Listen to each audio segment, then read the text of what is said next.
So we'll move on to our next episode of The Draft. Last time I talked about outlining, and I think we've been doing outlining for the most part this whole time. The big thing that I do in outlining is I go back through now, so all the characters have been mapped out with at least like basically what they're doing in the movie, like just a basic description of things that they would or could be doing in the story. And I've underlined all potential scenes, right? I've talked about this before. Now I decide what are like, of those underlined moments, which ones are actually going to be in the movie. And if they are, they get a card. They get an index card.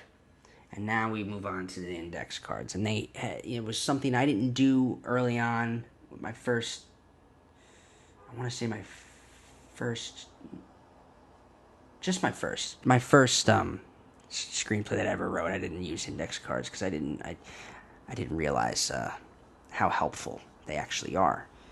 But it helps me have a different like view of the story, like basically like bird's eye kind of perspective on the whole thing, and see it like mapped out, in one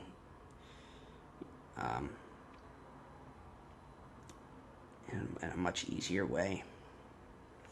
But what I like to do is I like to figure out what the end of the movie is going to be, right? What the end of this story is. So I've figured out what I'm trying to say, right? What is this film trying to say about the world, or about humanity, or about what am I trying to say? There's something I want to say, and I'm using this story to do it. What's the ending going to be? How is it going to end?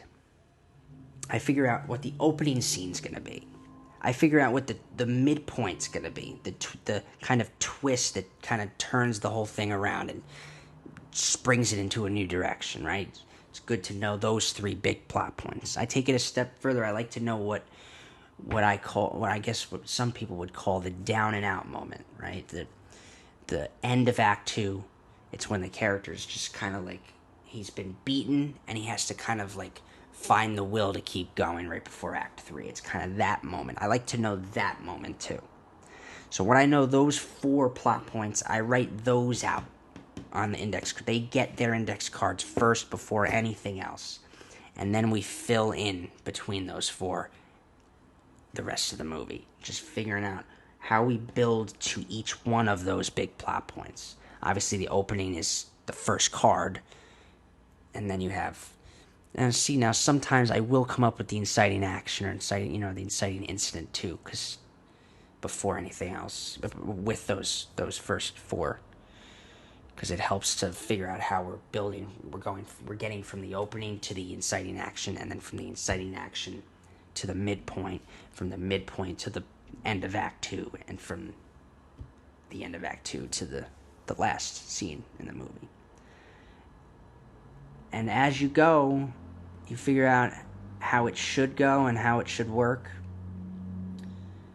And believe me, it takes draft after draft to really figure out what this is going to... Because, in your head, you see it, and you know how it's supposed to look and how it's supposed to go. Then you finish writing it, and you don't have that. You just don't. So it takes a lot of just fixing, rewriting, just until it becomes more what that original intent was. And a lot of the times that original vision doesn't take into account that maybe something's not supposed to be how it is at all, and it's supposed to be a completely different... It's just, that's not supposed to be like that. It's actually supposed to be entirely different. It's supposed to be like this. So sometimes it just happens that way, and then by the end of it, you hopefully get that product. But you definitely, I will say, if it's on the draft here, I'm saying it, you need to find use of the index cards, because it will change everything.